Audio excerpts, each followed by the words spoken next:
chẳng bắt đầu bị bạn tiền tuần sầm nuôi chậm lại cho môi này khu chóp lấy khu các bạn sẵn khép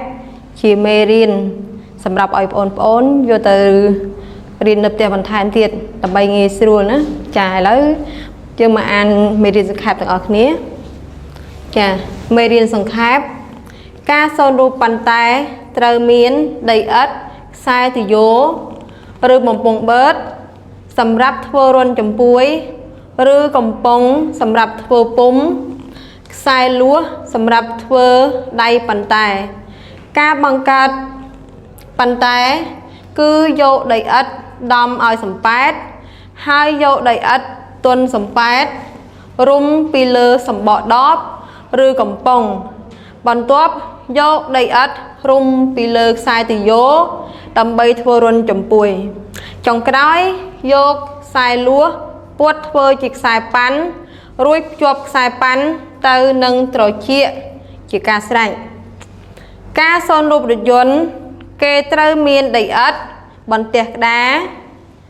រឬក្រដាសសម្រាប់ទ្រាប់បោកដីដំបងសម្រាប់ដំដីឥដ្ឋឈើពីរកំណាត់សម្រាប់ដោតកង់ចានដាក់ទឹកកន្សែងជូតដៃនិងកាំបិតការបង្កើតរថយន្តមួយជាដំបូងដំដីឥដ្ឋឲ្យទន់និងសូនដីឥដ្ឋឲ្យមានរាងចតុកោណកែងបន្ទាប់យកកូនកំបិតចិត្តដីធ្វើដំបូលនិងកន្លែងដាក់កង់រថយន្តមើលតាមរូបបន្ទាប់មកធ្វើតួរថយន្តចុងបញ្ចប់ធ្វើកង់រថយន្តរួចដោតលើដោតឈើភ្ជាប់កង់ទៅនឹងតួរបស់រថយន្តចានេះគឺជាមេរៀនសង្ខេបសម្រាប់បងប្អូនដើម្បីងាយស្រួលក្នុងការរៀននៅផ្ទះចាបន្ទាប់ពីបានបញ្ចប់នៅខ្លឹមសារមេរៀនយើងថ្ងៃហ្នឹងអ្នកគ្រូជឿជាក់ថាបងប្អូនពិតជាយល់បានច្បាស់ចានៅរបៀបសូនរូបប៉ុន្តែនៅរបៀបសូនរូបឡានអញ្ចឹងអ្នកគ្រូក៏មានសំណួរចាសម្រាប់បងប្អូនចាអ្នកគ្រូចង់ដឹងថាបងប្អូននៅចាំបានប៉ុណ្ណាតើពីរៀនហើយមិញហ្នឹងណាចាអញ្ចឹងតើការសូនរូបប៉ុន្តែមានប្រមាណជំហានចាហើយគេសូនដូចខ្លះចាមកជួយឆ្លើយគ្រូតិចមើលព្រោះយើងទៅរៀនហើយមិញនឹងសោះហ្នឹងណាចាអ្នកគ្រូជឿជាក់ថាបងប្អូនពិតជាឆ្លើយចាពិតជាដឹងឥឡូវមកបងប្អូន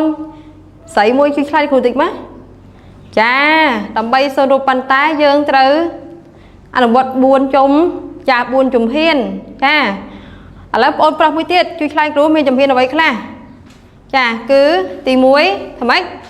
ចាល្អណាស់ចាទី1គឺយើងដំដីឥដ្ឋឲ្យសំប៉ែតចាទី2គឺយើងយកដីឥដ្ឋទន់សំប៉ែតរុំពីលើសម្បកដបឬក៏សម្បកកំប៉ុងចាទី3យកដីឥដ្ឋ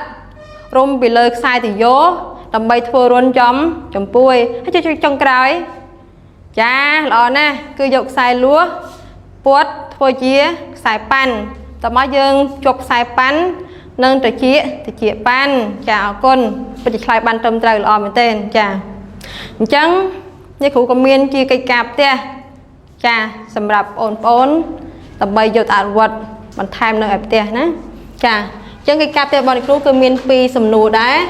ចាសំណួរទី1តើអ្នកត្រូវបង្កើតប៉ុន្តែដោយម្ដេច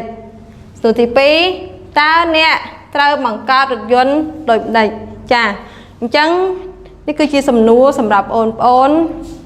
ដើម្បីអនុវត្តបន្ថែមនៅផ្ទះចា